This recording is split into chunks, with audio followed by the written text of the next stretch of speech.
this episode of The Conversation, we have Honorable Komsol Alphonsus Longgap for you. Honorable Komsol Alphonsus Longgap is currently the Honorable Member representing Shendam, Qua'an Pan and Mikang Federal Constituency at the Federal House of Representatives. In this interview, he'll tell us what his political journey has been like so far, the security situation in Plateau State, status of bills he has sponsored, his preferred presidential candidate, and more. Enjoy the conversation. Tell us about your experience in the last 3.5 years at the National Assembly and what you've done to earn you the title Shugaban Matasan Arawa. Coming to National Assembly, I've never been a legislator, though at the local level, I was a councillor. But all my life, I've been a party man. I've been a party ESCO. I started from the grassroots. Well, I want to inform you that I started politics in 1983 when I was a presiding officer during NPP MPN. My uncle was a member of House of Representatives. So I participated at that time. That was the time I started politics. And in 1993, during SDP NRC, I was the director of organization, then Plateau State, Plateau and Nasarawa State entirely. I was the director of organization. Then it was after that I became a councillor in 1996. And after that, I've been in politics in one way or the other. When the military came in, I went back to farming. I'm a farmer, and meeting with my people and being at the grassroots with them. And then, fortunately for us politicians, though I don't pray for anybody to die, but fortunately, Abacha passed on, and the political activities was lifted, and we came in. And at that time, I was also a founding member of PDP. I became an ex-official member at the Plateau State chapter of the PDP. And it gave me I became the organizing secretary of the party, and up to 2006. Then we left PDP.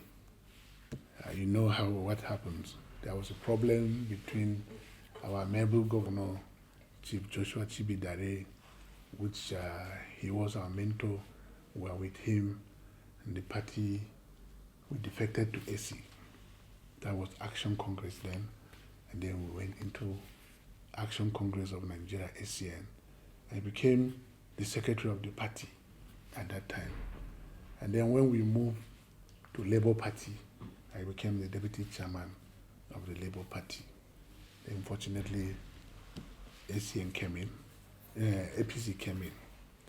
I'm also a founding member of APC, and I was one of those that signed the amalgamation of Labour Party faction from Labour Party to APC that gave birth to this present government in Plateau State. I was one of those that signed the Memorandum of Understanding. And then actively I was participating in APC and for the government of Plateau State from 2015 to 2019. And I came in to contest for House of Representatives. Unfortunately for me, I won. I contested among people that were even in government. The majority leader then, and the former majority leader, and an aspirant or candidate of APC in 2015 for the House of Representatives. But to God be the glory. As my slogan, I say, Dogaraga Allah, I emerged as a candidate of APC. And fortunately, again, my people gave me overwhelming votes. I think I was one of the first elected member that was announced on the Plateau. Oh. My election came and the INEC announced my result. I think I was one of the first candidate that was announced by INEC free and fair without any encumbrance. Talk to us about Plateau State. Where are we in terms of security? Well, most especially in life, if if there is equity in activities of government, definitely you will find peace.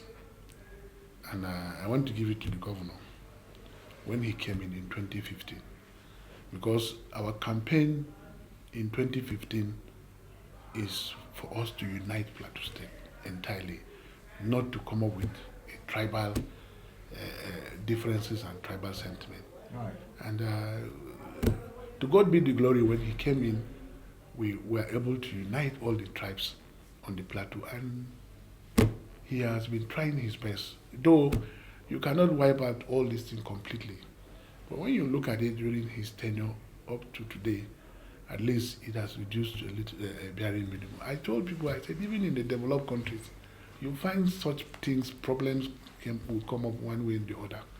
But he has tried in terms of security, and we are also contributing towards it. That's why I said we've been trying our best to see that we synergize together with the government of Plateau State. That's why relatively we have peace. Like in my area, in my constituency, we have relatively peace. But what has been disturbing us has been the kidnapping and what have you. But by the grace of God, because of some activities and what we have been doing, it has been reduced, and we've not had kidnapping and what have you for some time now, most especially in the area, our area in Shendam. But some areas in Qua'an Pan, we're trying to work on it to see how we can reduce it to the barest minimum. But we thank God that relative peace has been on the plateau now. You sponsored 3 bills that focuses on agriculture, medicine, and education.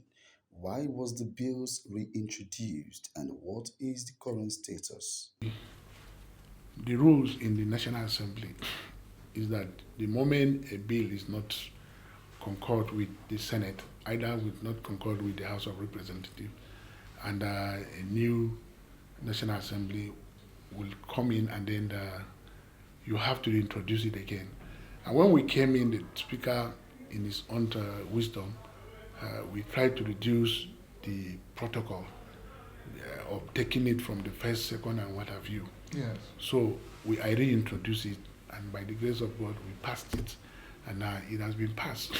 Awesome. It is with the Senate. The Senate has even concurred with it, but an executive approval was given. So, but as far as I'm concerned, we have done with the bill, and the bill is awaiting for the assent. What is the current status of the other bill for Federal University of Agriculture, NAMU? Assembly, the House of Reps, we have about 360. Everybody wants to come up with his own bill. So they are rescheduling it, but when we come back from this research, I'll come up with a second reading of the Federal University of Agriculture, NAMU, and subsequently I will bring that of Federal Medical Center, Piapum. It's we will take it. I will take it to a level. If I'm able to pass it, if I'm able to come back, I will continue from there.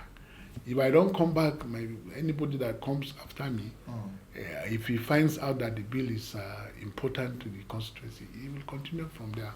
Mind you that I was not the person that brought in Polytechnic bill. I came in and I knew that our people are more interested, eager to get the Polytechnic. I reintroduced it. From the array of presidential aspirants so far, who would you say is your most favorite to get the party ticket? Presidential election. I have never hidden it from anybody. I am a Tinubu's man. Oh, awesome. Yeah, I'm a Tinubu's man. I'm supporting Tinubu. Why am I supporting Tinubu? You see, we should not be, let us not be, people don't appreciate somebody. We have to appreciate him. You see, when they say, let me know you are friends and I know who you are. Right. When you look at Tinubu, what are we talking about? We are talking about empowering people. We are talking about bringing people to man affairs of even the country or certain things, and you begin to know the people are working very well. Nobody can beat Tinubu in doing that. All these people that are making noise and what have you, he brought them up.